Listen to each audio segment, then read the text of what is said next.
Assalamualaikum warahmatullahi wabarakatuh. Perkenalkan, aku Haifa Karisa dari SMA Lab School Cirende. Dan hari ini aku akan menjelaskan terkait praktikum kimia yang bertujuan untuk membedakan reaksi endotherm dan exotherm.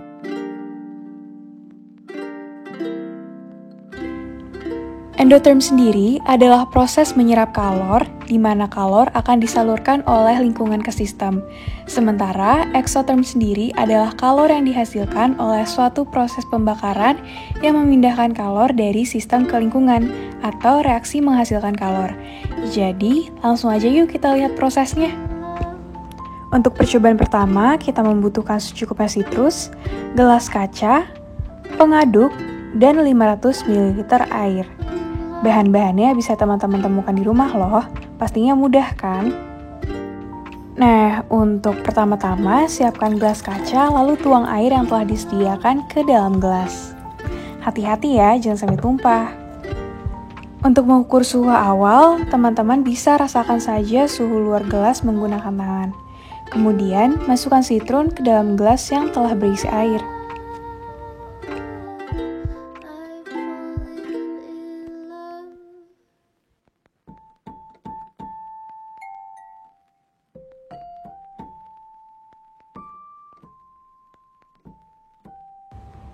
Aduk perlahan hingga semua bercampur ya.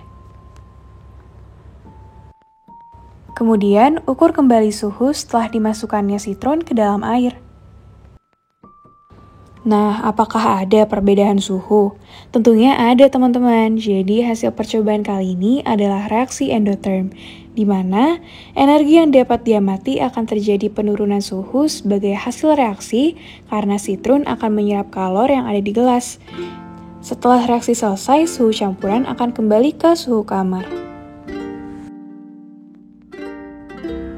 Untuk selanjutnya, kita langsung aja yuk ke percobaan kedua.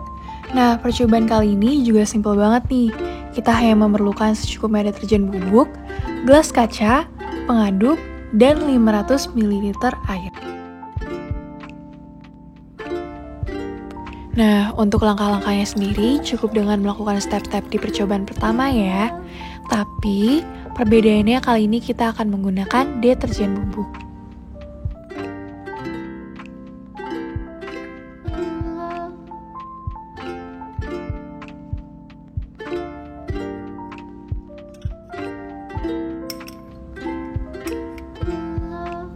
Masukkan secukupnya deterjen bubuk ke dalam air.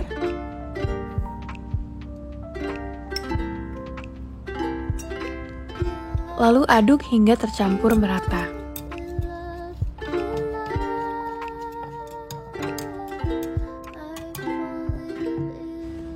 Nah, apakah ada perbedaan suhu di awal dan setelah dimasukkannya deterjen? Yes, pastinya ada. Pada percobaan ini, mula-mula air bersuhu ruangan. Kemudian dimasukkan deterjen ke dalam air tersebut. Setelah tercampur, suhunya akan menjadi lebih hangat. Nah, dari percobaan ini, kita dapat memastikan bahwa ini adalah reaksi exotherm.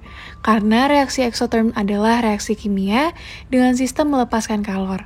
Pada reaksi exotherm, suhu campuran reaksi akan naik dan energi potensial dari zat-zat kimia yang bersangkutan akan turun.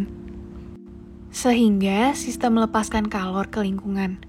Wah, berarti kita udah nih mengamati salah satu reaksi exotherm yang ada di lingkungan kita.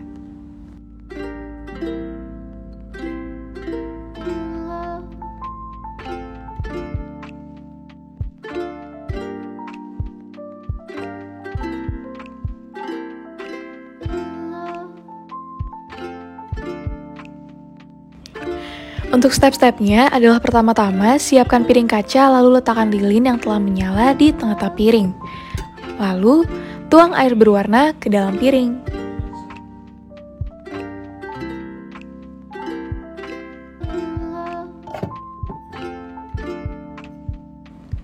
Kemudian ambil gelas kaca dan tutup lilin yang menyala menggunakan gelas. Nah, kira-kira apa ya yang terjadi? Nah, bisa dilihat sendiri oleh teman-teman, yaitu air yang berwarna akan tersedot ke dalam gelas dan lilin akan mati. Kira-kira kenapa ya?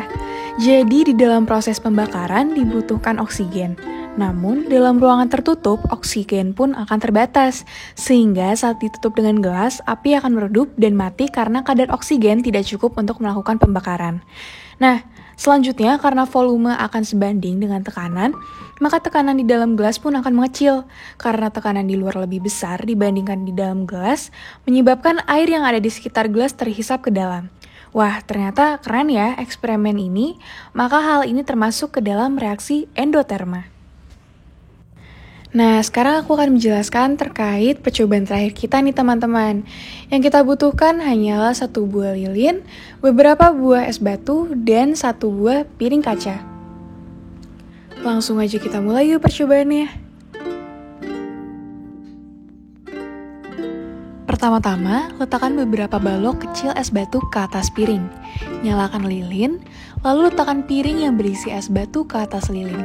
Beri jarak ya, agar tidak terlalu panas. Nah, lakukan percobaan tersebut hingga sebagian es mencair. Nah, kira-kira apa ya yang bakal terjadi? Bisa teman-teman lihat sendiri bahwa beberapa saat kemudian, es akan mencair. Kira-kira kenapa ya?